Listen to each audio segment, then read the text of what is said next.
Hello viewers, இன்னும் சரியாக 30 நிமிடம் தாங்க இருக்கு. கிரகணம் முடிந்த உடனேயே உங்களுடைய வீடுகளில் இந்த ஒரு சில விஷயங்களை செய்துட்டு வாங்க.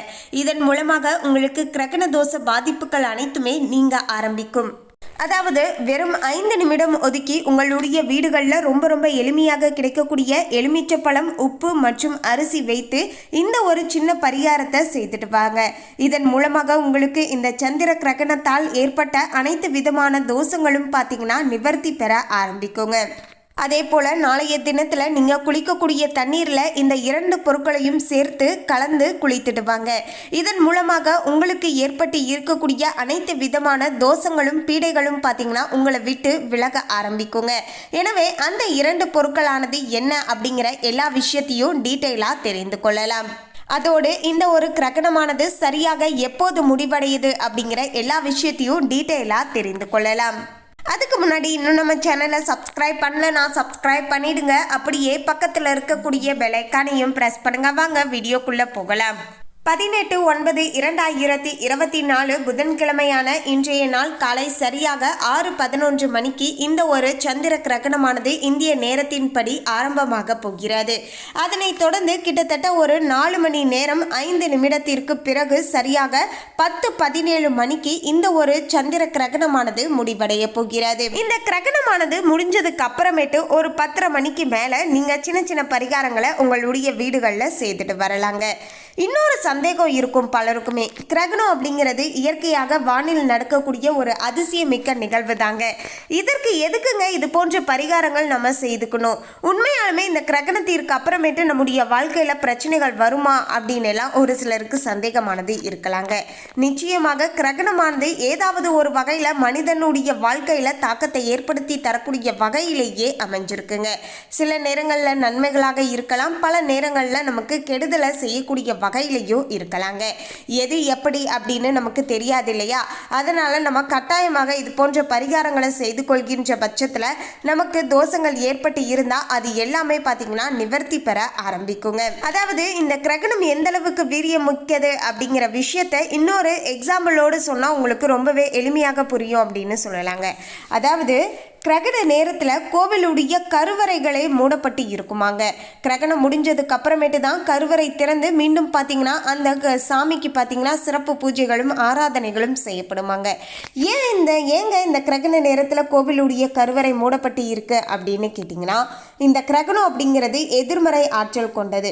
வானத்தில் இருந்து வெளிவரக்கூடிய கதிர்வீச்சுக்களுடைய தாக்கமானது அதிகமாக இருக்குங்க. அது நேரடியாக நம்முடைய தோல் மீது படும்போது நமக்கு தோல் சம்பந்தமான பிரச்சனைகளை ஏற்படுத்தும் என்பதன் காரணத்தால் தான் கிரகண நேரத்தில் மேக்சிமம் நம்ம வெளியே போகக்கூடாது அப்படிங்கிற விஷயத்தை நம்முடைய முன்னோர்கள் பார்த்தீங்கன்னா அன்றே சொல்லி இருக்காங்க.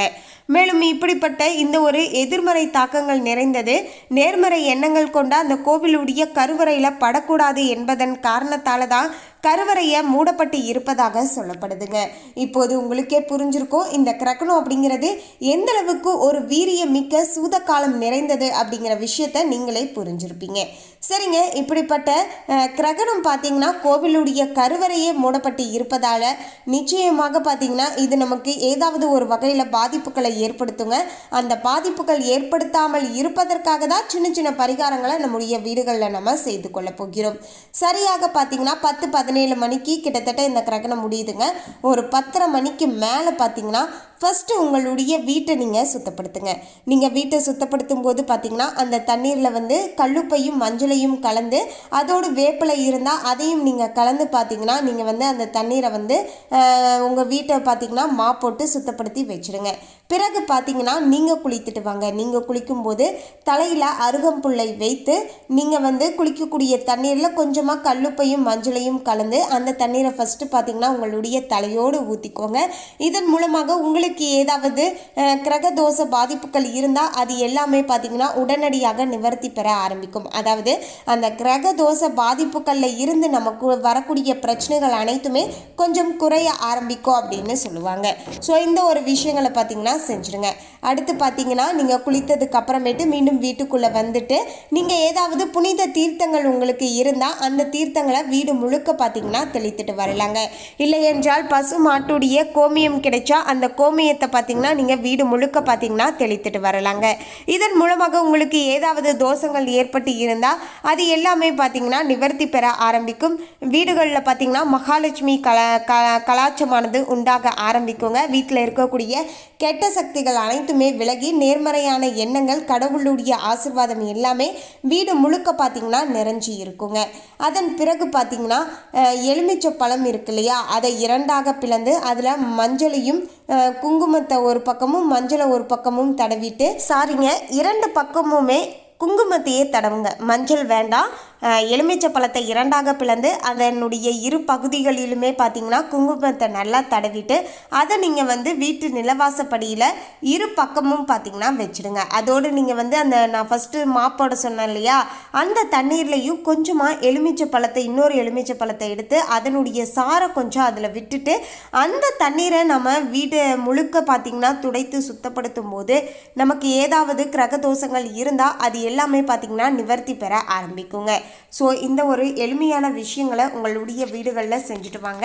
இதன் மூலமாக உங்களுக்கு கிரகண தோஷ பாதிப்புகளில் இருந்து கொஞ்சம் குறைய ஆரம்பிக்குங்க.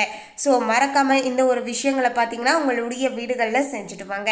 அதே போல் கிரகண நேரத்தில் பார்த்தீங்கன்னா நம்ம தியானம் போன்ற செயல்களில் ஈடுபடும் போது அதீதமான 100 மடங்கு பலன் கிடைக்குமாங்க. அதாவது மற்ற நாட்களில் நம்ம ஏதாவது கடவுளுடைய திருமந்திரத்தை உச்சரிப்பதை காட்டிலும் இந்த கிரகண நேரத்தில் நம்ம கடவுள்களுடைய திருமந்திரத்தை உச்சரிக்கின்ற பட்சத்தில் அதீதமான பலனானது நமக்கு உடனடியாக கிடைக்க ஆரம்பிக்கும் அப்படின்னு சொல்லுவாங்க. அதாவது 1000 மடங்கு பலன் கூட பார்த்தீங்கன்னா இந்த கிரகண நேரத்தில் உங்களுக்கு கிடைக்கும் அப்படின்னு சொல்லுவாங்க. ஸோ கிரகண நேரம் இருக்கக்கூடிய 6 மணியில இருந்து 10 மணி வரையிலான இந்த நேர காலத்தில் பார்த்தீங்கன்னா ஒரு 5 நிமிடமாவது உட்கார்ந்து நீங்கள் எளிமையாக உங்களுக்கு பிடித்த இஷ்ட தெய்வத்துடைய திருமந்திரத்தை நீங்கள் மனதார உச்சரிங்க. இல்லை என்றால் ஓம் ஸ்ரீம் சந்திர மௌலீஸ்வராய நமக அப்படிங்கிற இந்த திருமந்திரத்தையே கமெண்ட்ஸில் 3 முறை டைப் பண்ணுங்க. அதே போல் இந்த திருமந்திரத்தை மனதார ஒரு 27 முறை உச்சரித்துட்டு வாங்க. மன அமைதி கிடைக்கும், மன குழப்பங்கள் நீங்க ஆரம்பிக்கும். அதே போல் பார்த்தீங்கன்னா தொழிலில் முன்னேற்றகரமான சூழலானது அமைய ஆரம்பிக்குங்க. இந்த மந்திரம் மட்டும்தான் சொல்லணும்னு கிடையாதுங்க. இதோடு சேர்த்து உங்களுடைய இஷ்ட தெய்வம் எதுவாக இருந்தாலும் அந்த தெய்வத்துடைய திருமந்திரத்தையும் நீங்கள் தாராளமாக இது போன்ற கிரகண நேரத்தில் செய்துட்டு வரலாங்க. அதே போல் கிரகண நேரத்தில் பார்த்தீங்கன்னா எந்தவித முக்கியமான முடிவுகளையும் எடுக்க வேண்டாங்க. எந்தவித விஷயங்களிலும் அவசரப்பட வேண்டாம். பொறுமையாக கிரகண நேரத்தில் அமர்ந்து நீங்க இது போன்ற தியானங்கள் செய்துட்டு வருவது உங்களுக்கு மிகப்பெரிய அளவிலான 1000 மடங்கு புண்ணியத்தை பார்த்தீங்கன்னா பெற்று தரக்கூடுங்க. ஸோ இந்த நேரங்களில் பார்த்தீங்கன்னா இது போன்ற சில செயல்களை செய்து கொள்ளலாம். அதே போல் பார்த்தீங்கன்னா நீங்கள் கிரகணம் முடிஞ்சதுக்கு அப்புறமேட்டு வீட்டில் இது போன்ற எளிமையான பூஜைகள் செய்துட்டு பூஜை அறையில் காமாட்சி விளக்கில் தீபத்தை ஏற்றி வைத்துட்டு பக்கத்தில் இருக்கக்கூடிய கோவிலுக்கு சென்ற பிறகு பார்த்தீங்கன்னா ஒரு 3 பேருக்கு அரிசியை தானமாக கொடுக்கலாங்க. அதாவது சாப்பாட்டு அரிசி இல்லைன்னா பார்த்தீங்கன்னா பச்சரிசி போன்ற ஏதாவது ஒரு அரிசியை வாங்கிட்டு ஒரு 1/2 கிலோ அப்படின்னு 3ஆக பிரிச்சுக்கிட்டு அதை நீங்கள் ஒரு 3 பேருக்கு பார்த்தீங்கன்னா தானமாக கொடுத்துட்டு வரலாங்க. அரிசி, கோதுமை, நல்லெண்ணெய் போன்ற இந்த உணவுகளை பார்த்தீங்கன்னா இந்த கிரகணத்தன்று நீங்கள் தானமாக கொடுத்துட்டு வருவதன் மூலமாகவும் உங்களுடைய கிரகண தோஷ பாதிப்புகள் அனைத்துமே பார்த்தீங்கன்னா குறைய ஆரம்பிக்குங்க. ஸோ இப்படி எளிமையாக இந்த ஒரு சில விஷயங்களை பார்த்தீங்கன்னா செய்து பாருங்கள். நிச்சயமாக உங்களுடைய வாழ்க்கையிலையும் நல்ல மாற்றங்கள் ஏற்படுவதை நீங்கள் பரிபூர்ணமாக உணர்ந்து கொள்ளலாம். மேலும் கிரகணம் முடிந்த உடனேயே நம்ம குளிக்க வேண்டுங்க. கிரகணத்தின் போது வளிமண்டலத்தில் உள்ள நுண்ணுயிர்களின் எண்ணிக்கை திடீரென அதிகரிக்கிறது. இது உடல் ஆரோக்கியத்திற்கு கேடு விளைவிக்கும். எனவே தான் கிரகணம் முடிந்த உடனேயே குளிக்க வேண்டும் அப்படின்னு அறிவியலாளர்களே சொல்லியிருக்காங்க. அடுத்து கிரகணம் முடிந்தவுடன் தண்ணீரில் மஞ்சள் இல்லைன்னா வேப்பிலை சேர்த்து வீட்டை சுத்தம் செய்ய வேண்டுங்க. வீட்டை சுத்தம் செய்ததும் வீடு முழுவதும் புனித தீர்த்தம் இல்லைனா கோமியம் கொண்டு தெளிக்க வேண்டும். 3ஆவதாக பார்த்தீங்கன்னா பூஜை அறையில் நம்ம விளக்கேற்றி வைத்து வழிபாடு செய்து கொள்ள வேண்டுங்க. அடுத்து பார்த்தீங்கன்னா கிரகணம் ஒரு அசுபமான காலமாக கருதப்படுதுங்க. எனவே அதன் பிறகு சில வேலைகளை செய்வது நல்லது. அதில் மிக முக்கியமான ஒன்று தானம் செய்வதுங்க. தானியங்கள், சமைத்த உணவு, உடைகள் போன்றவற்றை ஏழைகளுக்கு தானமாக வழங்க வேண்டுங்க. இது வீட்டில் மகிழ்ச்சி, செல்வ செழிப்பு அமைதி எல்லாத்தையுமே பார்த்திங்கன்னா கொடுக்க செய்யுங்க. அதனைத் தொடர்ந்து பார்த்திங்கன்னா பறவைகள் மற்றும் விலங்குகளுக்கு நம்ம ஏதாவது ஒரு உணவுகளை, தண்ணீரை இது போன்று வைத்துட்டு வருவது நல்லது. காக்கைகளுக்கு மறக்காமல் பார்த்திங்கன்னா எள் கலந்த உணவை தானமாக வைத்துடுவாங்க. இதன் மூலமாக பார்த்திங்கன்னா உங்களுக்கு முன்னோர்களுடைய ஆசிர்வாதமானது பரிபூர்ணமாக கிடைக்கும். சனீஸ்வர பகவானுடைய ஆசிர்வாதமும் கிடைக்கும். அதோடு காக்கைகளுக்கு உணவளித்த புண்ணியமும் உங்களுக்கு கிடைக்கும். மேலும் இந்த தகவலை பற்றிய உங்களுடைய கருத்தை கமெண்ட்ல பதிவு பண்ணுங்க. இந்த தகவல் உங்களுக்கு பிடிச்சிருந்தா லைக் பண்ணுங்க, ஷேர் பண்ணுங்க. இது போன்ற சுவாரஸ்யமான தகவலை தெரிந்து கொள்ள சேனலை சப்ஸ்கிரைப் பண்ணுங்க. தேங்க்யூ.